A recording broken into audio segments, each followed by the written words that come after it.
కొబ్బరి పచ్చడి అండి. ఎండుమిరపకాయలతో చేసిన కొబ్బరి పచ్చడి. కొబ్బరి పచ్చడి చేసే ముందు అసలు కొబ్బరి తినడం వల్ల ఉపయోగాలు ఏంటో చూద్దామా.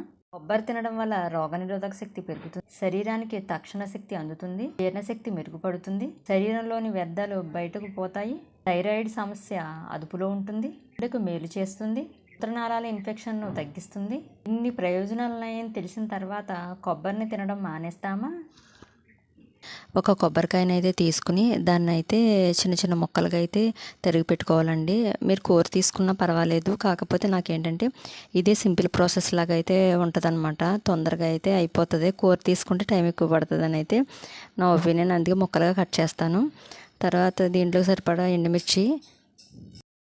ఎండుమిర్చి తక్కువగానే తీసుకోనండి. మీకు కారం ఎక్కువ కావాలితే ఎక్కువ వేసుకోవచ్చు. ఎందుకంటే మా పెద్ద బాబుకి పచ్చడి అంటే చాలా ఇష్టం. సో అందుకని కారం తగ్గిద్దామని కొంచెం తగ్గించాను అనమాట. ఇదిగోండి, ఎండుమిర్చి అయితే ముక్కలుగా కట్ చేసుకుని ముందు వాటిని అయితే దోరగా అయితే ఫ్రై చేసుకోవాలన్నమాట. కారం ఎక్కువ కావాల్సిన వాడు కొన్ని ఎక్కువ అయితే యాడ్ చేసుకోవచ్చు. నాకు తక్కువగా కావాలి కాబట్టి నేను తక్కువగానే ఎండుమిర్చి అనేది అయితే వేసుకున్నాను అనమాట. ఇవి బాగా ఫ్రై అయిన తర్వాత మనం కొబ్బరి ముక్కలు చిన్న చిన్న ముక్కలుగా కట్ చేసుకున్నాం కదా, అవన్నీ తీసుకొచ్చి వీటిలో అయితే వేయాలి.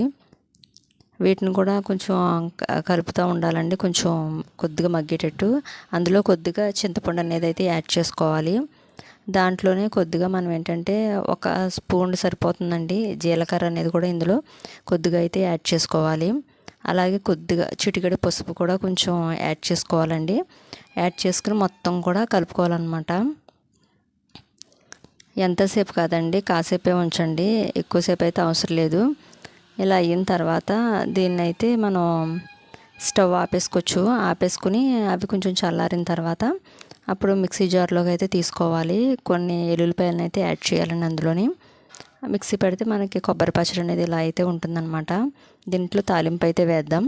ఒక పొయ్యి మీద అయితే ఒక గిన్నె అయితే పెట్టి అందులో కొద్దిగా ఆయిల్ అయితే వేసి అందులో కరివేపాకు, కొద్దిగా ఆవాలు అనేవి అయితే యాడ్ చేసుకోవాలండి. ఆవాలు అయితే బాగా చిటపటమనాలన్నమాట, లేకపోతే కనుక అవి డైజెస్ట్ అవ్వవు.